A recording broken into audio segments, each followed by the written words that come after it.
everyone. Today we have with us Kevin Cushing. He's joining us in our PlanSuccess session. And I have to admit, Kevin, I'm a little bit intimidated because your background in print, it's very impressive. And you know, I am nowhere near to the level of experience that it requires to have a proper conversation with you, hopefully to add value to our users today. I got to know you first a few years ago, right? Based on our relationship with Alliance Franchise Brands, and we'll get to that later. And now, you know, you're basically an EOS implementer. We'll discuss again what that is. But for those watching, and for those who don't know who Kevin is, Kevin has again a very strong pedigree in the world of print, mostly in the entrepreneurship side of print and the management side of print. He's been named Print CEO of the Year. I think it was 2011, if I'm not mistaken, that happened. And then now Kevin is on his own on a new company he founded recently called Breakthroughs LLC, intended at using all the years of experience that he has to help print owners take their business to the next level. Did I do a sort of average job doing that introduction, Kevin? Say it was way above average. The only thing that was out of line was your exaggerated view of my knowledge and abilities. Okay, yeah. Let's remain humble. That's okay. So how would you have introduced yourself if I would have let you start? I would have said I knew from a very early age, like I can remember it crystal clear in high school, that I knew my career path was going to be in small business, small to medium-sized business in the entrepreneurial world. And I had a great and very unique opportunity in college to become an owner of the pub on our campus college. So I'm a fairly introverted guy, although it may not seem that way sometimes. But if you ever want to make friends fast in college, be an owner of a pub. And I was gonna say that's the dream job of a college kid. It was a good gig, man. It was good, and it was a great first step for me in owning a business because it had all the components you needed. But it was also a small, you know, a reasonably small operation, and we were going to school at the same time. And not a lot of lofty expectations from college kids when it comes to being poured a beer, right? Yeah, exactly. That's good. And I don't want to date myself, but it's obvious I have some miles on me. We had our regular beer was a nickel a cup, and our premium was a dime. So that's how long ago it was. But we were We're literally nickeling and diming your customers. we were nickel and diming them, and we should have been quartering and dollaring them. But yeah, that was great. And when I was in college, I was introduced to an entrepreneur out of Fond du Lac, Wisconsin, who was a real estate developer. He built small strip centers in small towns in Wisconsin and Minnesota. And, you know, shopping centers almost always have a fast food place on their corner. And he had on the corner of his shopping centers a local or a regional independent called Robbie's. And Robbie's experienced financial difficulty. And the entrepreneur named Roger figured out that if I'm going to get any return on this real estate, I better figure out how to run restaurants. So he converted those, seeing the benefit of being associated with a larger brand and the franchise network. He converted those to Hardee's restaurants. So I joined him in 78. We had 5 Hardee's restaurants. He was a master of understanding what levers to push and pull to make a business run right in a sustainable and scalable fashion. And you had a little bit of background because of your running the pub. You say, yeah, but kind of have done this a little bit before. I'll take on the spaces and I'll try to make this restaurant thing a shot, right? Yeah, exactly. And we became the go-to guys for Hardee's in the upper Midwest when restaurants were having a hard time if we'd want to step in and take them over and ultimately own them. And so we grew from 5 restaurants in 2 states to 81 restaurants in 7 states. And it was a great period of time of building culture, restoring, you know, building images in the community, all about process and systemization and building careers for people from, you know, entry-level entrepreneurial people who this was their first job, all the way through people that had decided to devote their careers to it. And many of our alumni have gone on to do great things inside and outside of the restaurant industry. A couple of things in the restaurant industry that I think carry over. I personally did print sales for a while too, and you know, I did a lot of print sales to the hotel hospitality industry. Sure. And certainly running a network of restaurants falls in that hospitality category. So there's a couple of things that you've got to get right if you want to succeed in that. One thing is you got to be really, really good at efficient management, because every penny counts. So that's one thing that matters there. The next thing that I learned is that customer experience is so tough, but so important, because you're hiring staff that from day one, they're going to be front-facing customers. And you've got to be training them fast. They've got to be smiling. They've got to be providing that top-tier customer experience, customer service. And again, that's a tough thing to train onto. So I'm sure that it was a very steep learning curve for you that, foreshadowing you probably took later in your print years. Yeah, absolutely. I mean, we grew to where we had over 2,000 employees, and 1,500 of them were part-time minimum wage or hourly wage folks, and to get them to be able to understand the business well enough. And we were big on educating everybody and helping them kind of raise their station in life. And it was a great experience. And I had done that for 19 years. I was the heir apparent to buy the company. And I said, you know what? I don't like the way the fast food business is going. I don't like the way the brand is going. And I don't like the way the labor market's going. So I'd like to do something else. And I had friends, I had joined the Young Presidents Organization, or YPO, and I had met some folks through that.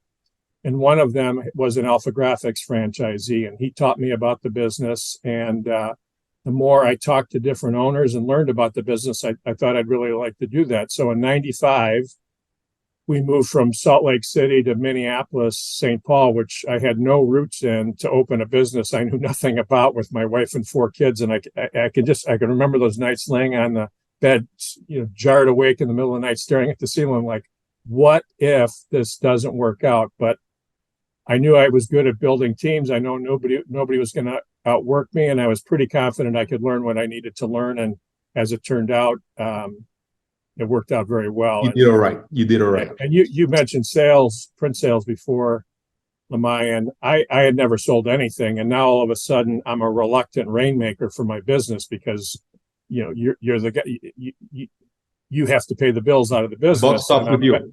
Yeah. And a mentor of mine helped coach me and helped me realize that I didn't need to be the world's greatest print knowledge guy.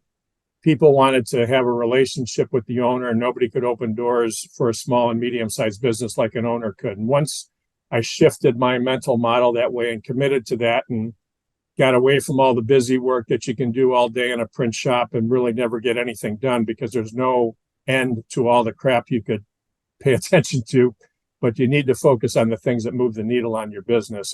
And for us, it was building a great team, delegating and elevating to them, and getting out there and building relationships with big companies, like Accenture and McKinsey and Target and those kind of people.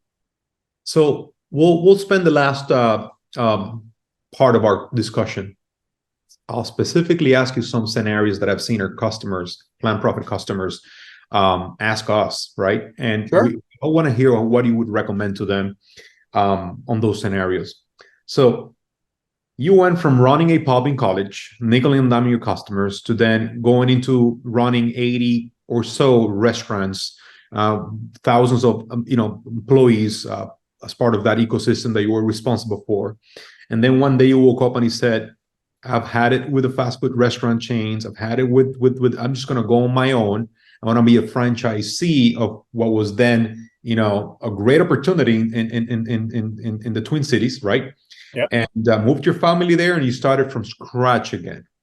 And I can't imagine how, I know it was tough, because moving into, first of all, there's a lot of cold there. And it gets freezing on the winters. And I think nothing can be more terrifying than waking up on a January 10th, you're not hitting your sales goals, you've got to pay your staff now, and it's freezing outside and gloomy. Oh boy, you came through it. One thing that helped you, though, I got to admit it, this was 1995, 96, where you were charging $1.25 per color copy. So I'll live at that, right? I think things changed a bit today. But then you did that you run your shop for about 8 or 9 years, and then something happened because you transitioned again back into high-level management, now on the print field, right? and that happened by having Alpha Graphics new ownership approach you something like 8 or 9 years after you run your center, and they asked that you become their CEO. Yes, we had attracted some good attention based on our performance, and I had developed a lot of great relationships with the great people in the network, and there was a change in leadership. And I think between what people had witnessed in me as being a part of the network and knowing that I had run larger scale operations before, I was asked to step into that role. I did it. I loved it. We rebuilt a great leadership team. We engaged with the franchisees to evolve our offering to the industry to reflect the new realities in the print marketplace, as well as work on the branding, and also develop great relationships within the industries. And oddly enough, the very first person to call me on my first day was a fellow named Carl Gerhardt, who many people who use your product know Carl. He was the president of the Allegra Network, and he said, "Hey, I want to introduce myself. We both came up to leadership the same way, and I think it's good for us to work together to do things that we can collaborate on for the benefit of our franchisees." And lo and behold, years later, I became one of Carl's successors at Alliance Franchise Brands. But we worked together to get better deals on conferences for our franchisees, to get better speakers for our franchisees. I don't know if you remember the time when Adobe struck a deal where you could hit file print Kinkos, and that didn't set well with a number of our franchisees. And Carl and I went to Bruce Chisen at the time, who was the CEO of Adobe, and we got the printing industry aligned around, hey, this has got to change. We're the ones who have built the following for the Adobe products, and this is not fair to our franchise members. And they made a change. Certainly, in your tenure as CEO of Alpha Graphics, those 2004, 2011 or 12, I think it was, right? Going off memory from your profile, and then you became president of Allegra, their print division, right? Allegra's are a part of the Alliance Franchise Brand Network, right? Yes. And they have a sign division, and then which includes the Image 360 centers, and then they also have a print division that is Allegra's amongst other brands, right? And you became the president. So all in all, you've been CEO from two of the most recognized print brands between 2004 and then 2023, right? So that's about 20 years span that you were in charge of some of the largest, in my opinion, changes in the world of print since the last 200 years, right? You were part of the really big transition between offset and digital that happened in the early 2000s, right? Yes. So that's something you have to adjust to and train your team on how to face that. You were part of the digital age of making sure that everybody needs a website and that you have a web presence and be ready to accept orders online and implement web to print systems, right? You were also part of this trend of you needing an MIS. That wasn't a thing really until online things happen. And then people realized you really need an MIS in order for you to happen. And you were part of, again, CEO of those two brands in those years too. You also were responsible for this whole world of web to print. You need to provide your customers a site for them to order and make it convenient for them, right? Because you're going to compete with Vistaprint. You're going to compete with all these big monster companies online, and you've got to get your act together. And then as a result, years down the road, as in 3 years ago, you've also been part of, PlanProphet's, I would say integration in the print world by way of you being part of Allegra. And, many of our customers are also, part of the Allegra network, and it's being exposed to what we're trying to do, right? Integrate more, bring more sales automation, etc. So I guess the one constant for you in your last 20 years as CEO has been change, correct? It has been. I was fortunate that like Print Smith and Printers Plan were kind of established in the franchise part of the business. And the independents, many of them still hadn't converted to it. So we had that in place, and I was fortunate I was one of the first Alpha Graphics franchisees to put in a web to print solution, which was called 451 at that time. Yep. And then when I became CEO, that became the de facto thing. When I joined Alliance Franchise Brands, and just a slight correction. So Mike Marcantonio is the CEO of that, and you've had a great relationship with Mike. He's a great leader. And I was able to be president of the marketing and print division.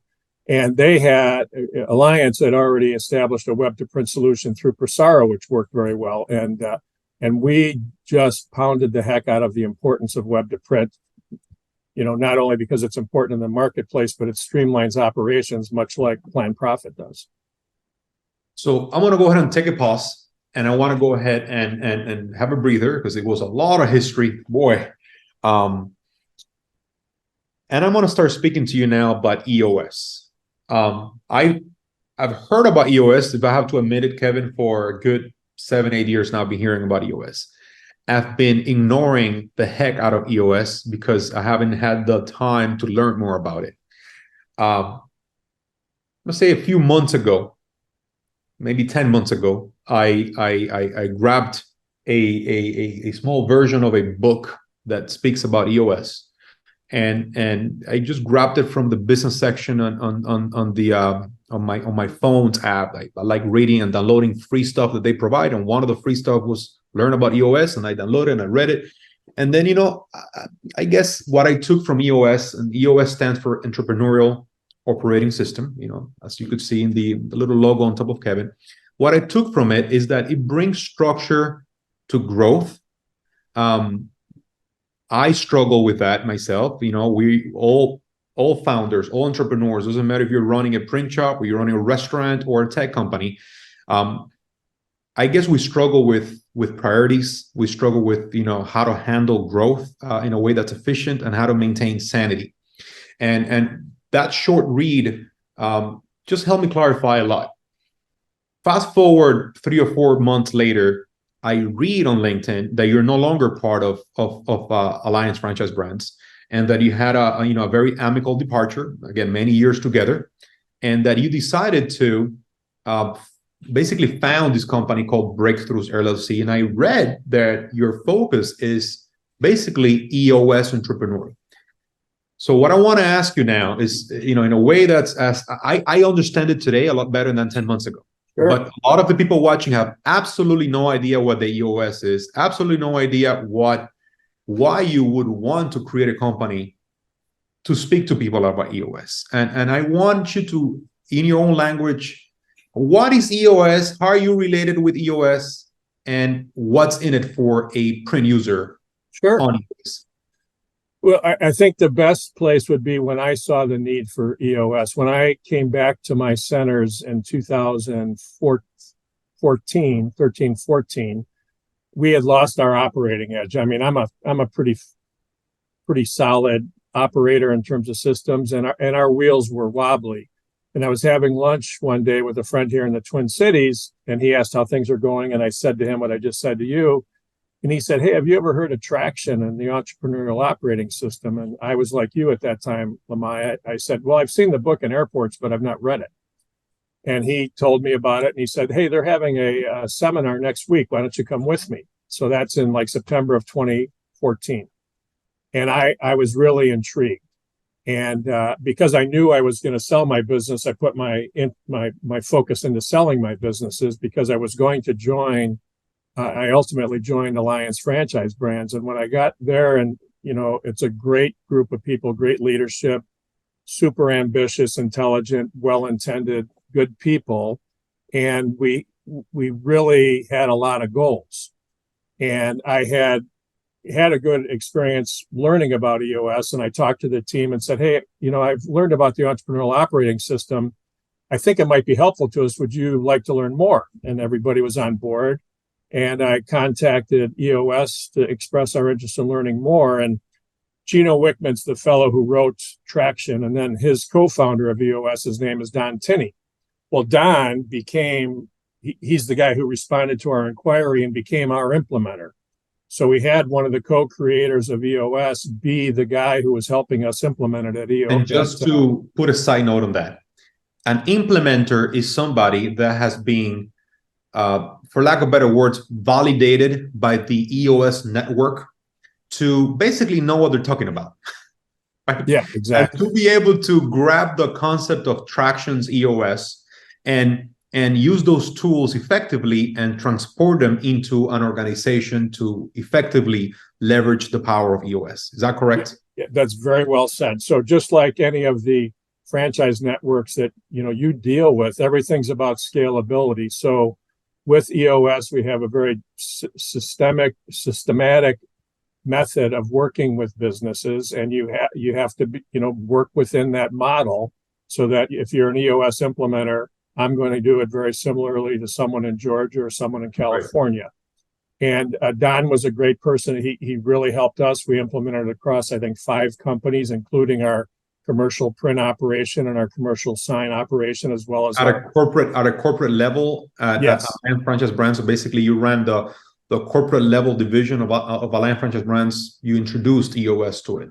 Exactly. And then we made it available, and very, depending on the size of the operation, we tried to modify EOS to be relevant to what a smaller operation might have, or a 60-person operation or a 20-person operation. Down the channel through your franchisees. Exactly. So a number of the franchisees are using the EOS system today.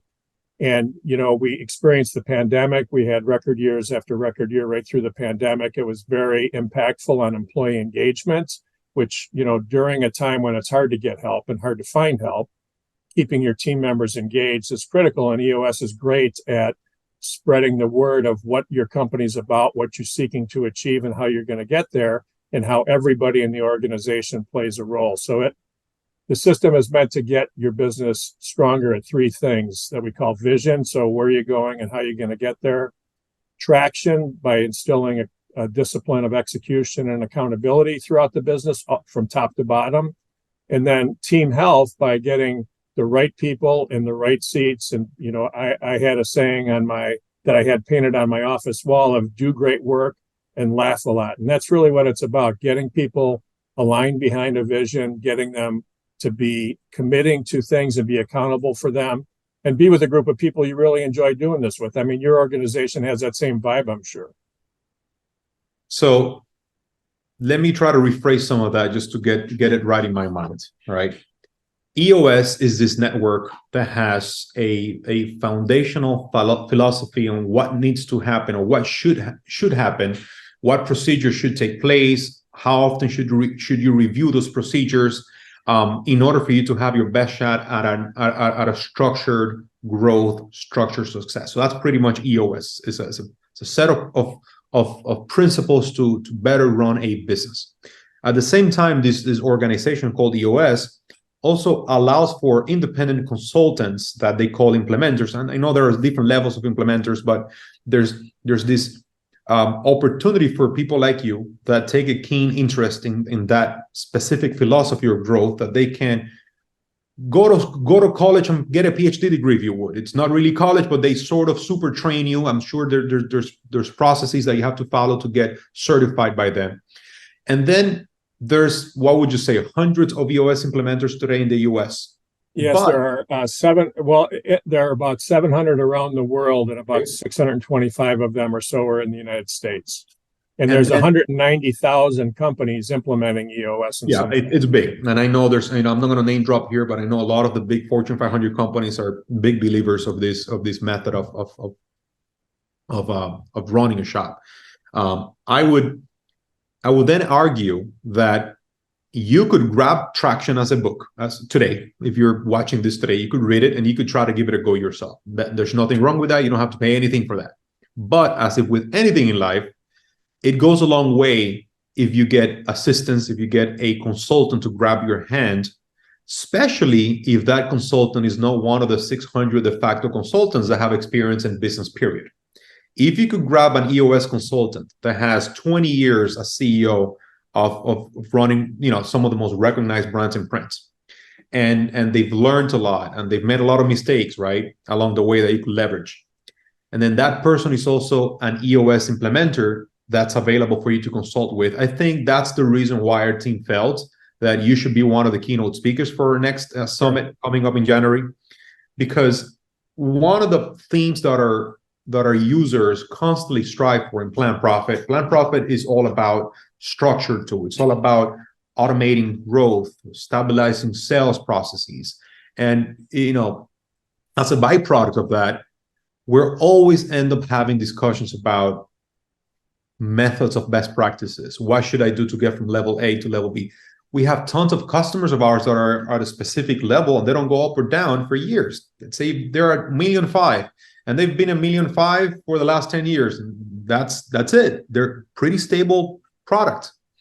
We have other owners that are 2 million, 2.5 million, 2.3 million, 4. They're growing nonstop and they just feel like they don't have good reins or control of the structure of what's going on.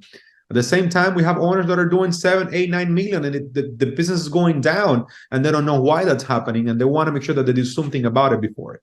So when we sit down to plan for our summit, we always ask ourselves, who should we bring this year that would add value to, usually have anywhere from 150 to 200 users that attend. And that would also add value to all of the ecosystem of PlanProphet, whether you're on the summit or not.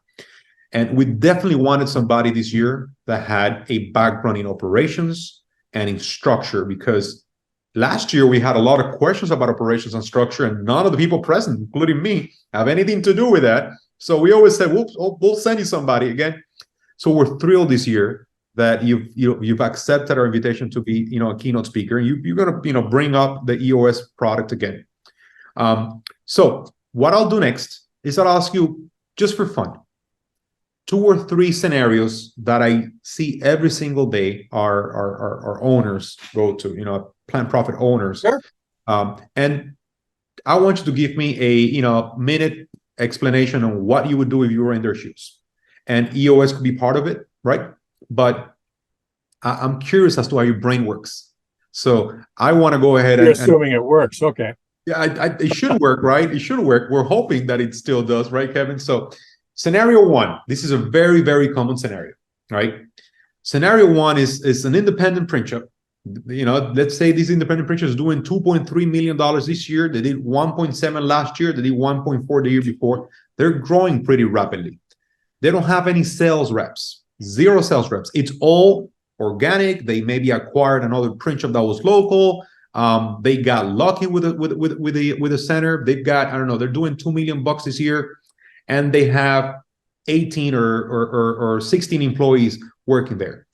And this specific owner that I have in mind, because I just had this discussion with them last week, this specific owner that I had in mind, he's very nervous about this rate of growth because he feels he doesn't have a structure in place to make sure that mistakes don't happen as often, make sure that he's charging the right amount. He doesn't know if he should hire a salesperson or not because he's growing without needing one. So he figures he could still ride the bullet as much as he can. What would you do in his shoes when his biggest fear is that the growth will stop or that he keeps growing, but at a cost of losing customers or making customers unhappy or losing revenue or losing profit? I'm sorry.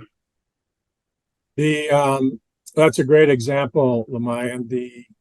And so first of all, congratulations to that owner, because in these times, that kind of growth isn't that easy to get, and would be a function of where's the growth coming from. Is it coming from more and more customers coming in, or did he catch a lucky star and he's got 2 or 3 clients that are just growing like crazy and you have some account concentration risk?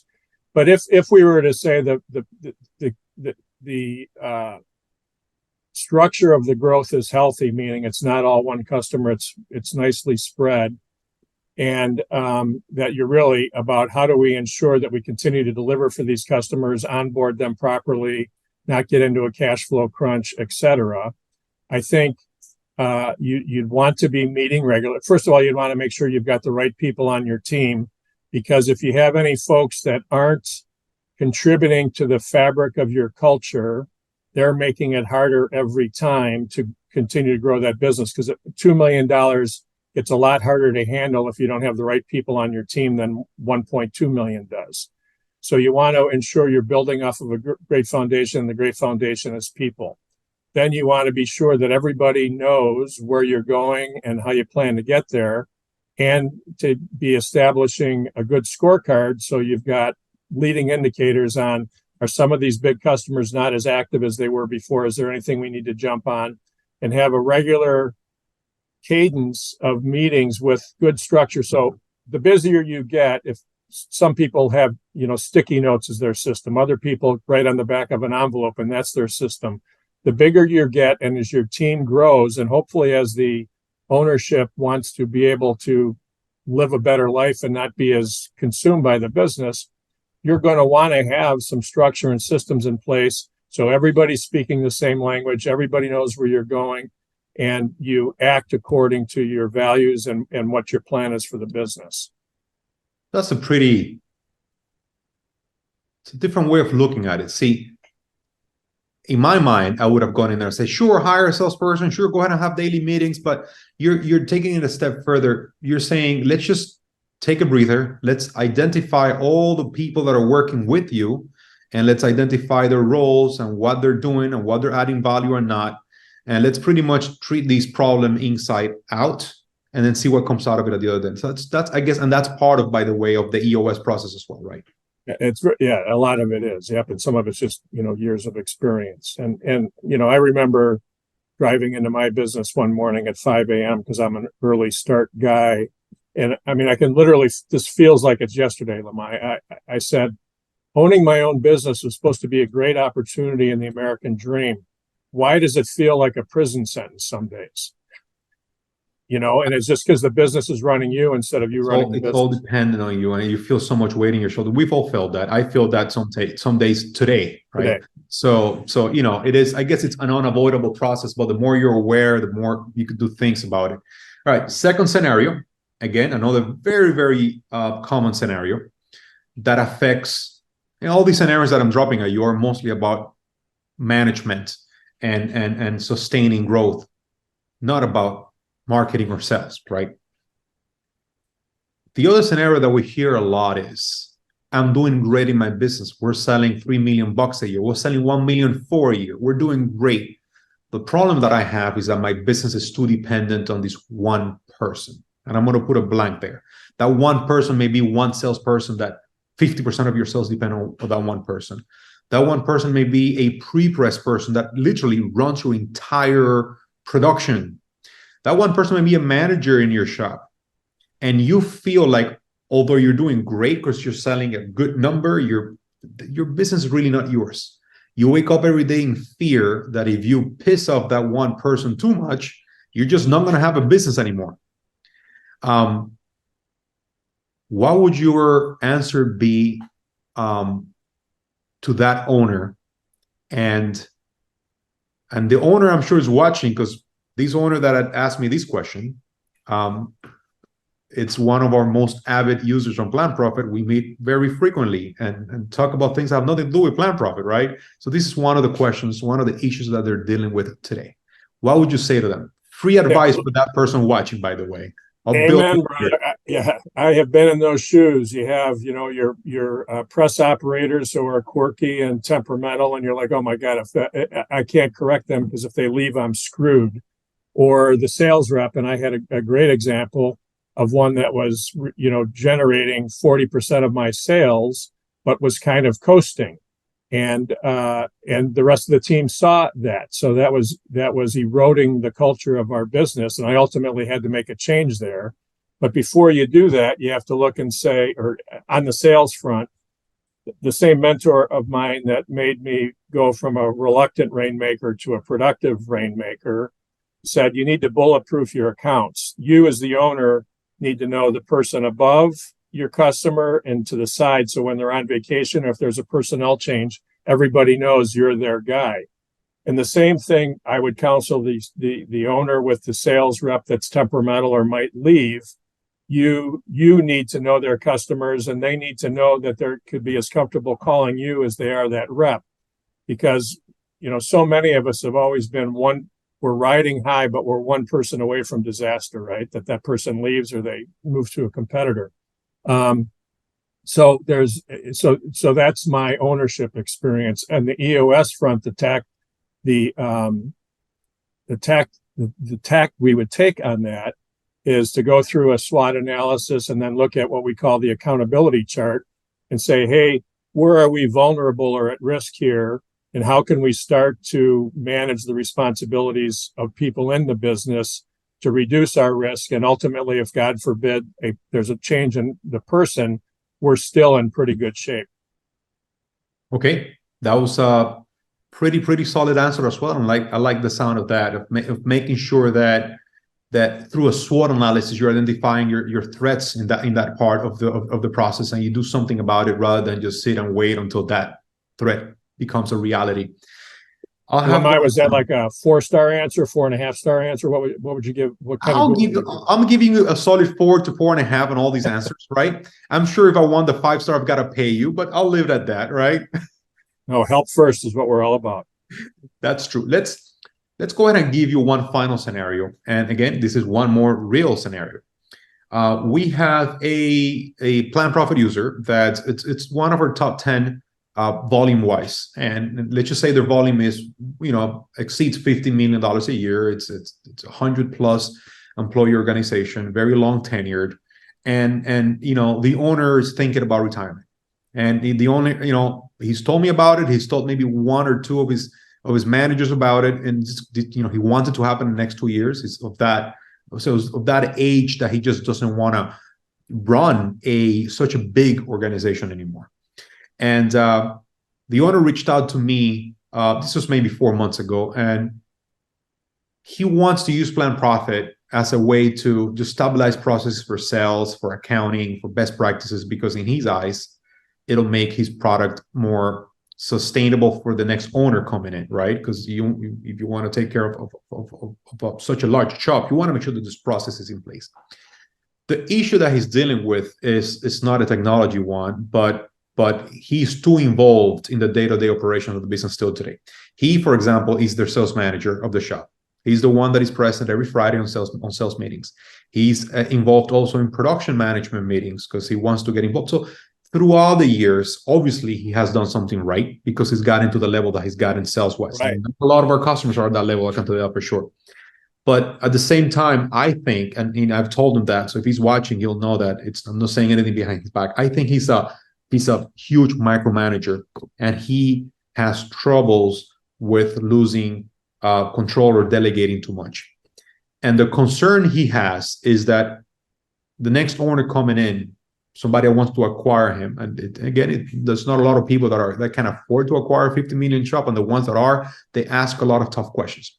His concern is, how can I remove myself in the next 12 months of running the operation so that the operation runs by itself? But in a crash course within the next 12 months, we've got to make this happen, and I cannot lose revenue because it'll go 100% against the goal, which is getting as much top dollar as I can from my shop. If that person goes to you and says, Kevin, I think you're my guy. Let's figure this out. We've got 12 months to remove me away from sales, operations, accounting, little details, even approves every single marketing or social media post out there. He has to sign on it.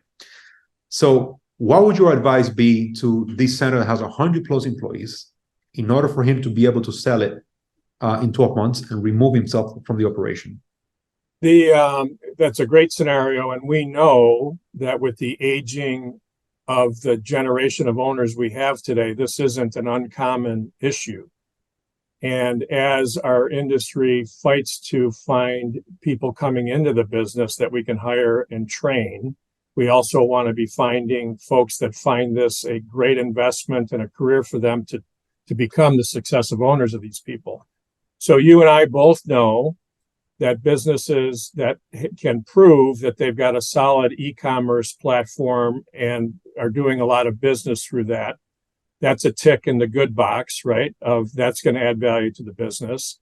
If they have a systematized method of CRM and all the good things PlanProphet does, that's another thing, because each of those two take away risk areas for a new owner because they're not relying on the old owner to be running those things. The system is taking care of itself.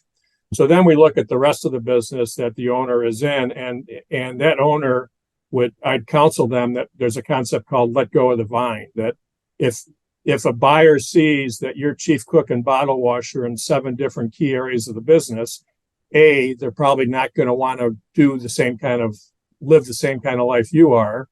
And secondly, they're going to knock down the value of your business because they're going to have to hire a chief bindery guy and they're going to have to hire a sales manager. And a lot more risk, so, a lot more risk involved. Yeah. So implementing an operating system like EOS, so things like e-commerce and PlanProphet have nothing to do with EOS. They're very complementary to what EOS is trying to bring to a business. But then starting to engage your entire team and develop an accountability chart so people understand what their career paths are. And, one of my clients that I'm working with now, one of the reasons they engaged with EOS is they wanted to be able to prepare the next level of leadership so the owner wouldn't have to show up 60 hours a week in the business. And I think the same kind of approach happens in this case, that how do we start to extract that owner because it's unappealing to the new prospect, and you're probably getting in the crap of your people every day because they never feel like they're empowered to do their jobs, and they're not taking responsibility for it. So EOS would instill accountability, discipline, and execution, and make it less dependent on any one super personality in the business. Thank you. That was a 4.75 answer there. Thank you. I was going for 5, but I'll take it. Can this center effectively implement EOS within the next 12 months? Yeah, well, maybe. I think if people are engaged and willing and want to commit to a new way of doing business, the answer is absolutely yes. If they look at it in terms of a one-day seminar or the flavor of the month, I don't know if the organization has been kind of flavor of the month where the owner of the business always comes up with the next new thing. If they're that way, it's going to be a lot harder. But with a disciplined team, with a group that sees opportunity to build value in the business and enhance their careers, I would think they could. Thank you so much. I think we could be speaking, I personally could be speaking with you for the next hour, just picking your brain. I enjoy it, but we have to end it some way. And I know you've got things to do. So I wanted to thank you so much for your time, Kevin, and for sharing your valuable insights. How can people reach out to you? We're going to try to add it on the bottom now of the screen. If somebody has questions. My email is kevin.cushing@eosworldwide.com. I screwed that up, but kevin.cushing@eosworldwide.com. And my cell is 612-889-5544. You're a brave man putting your cell phone number out here. This is going to be everywhere, right?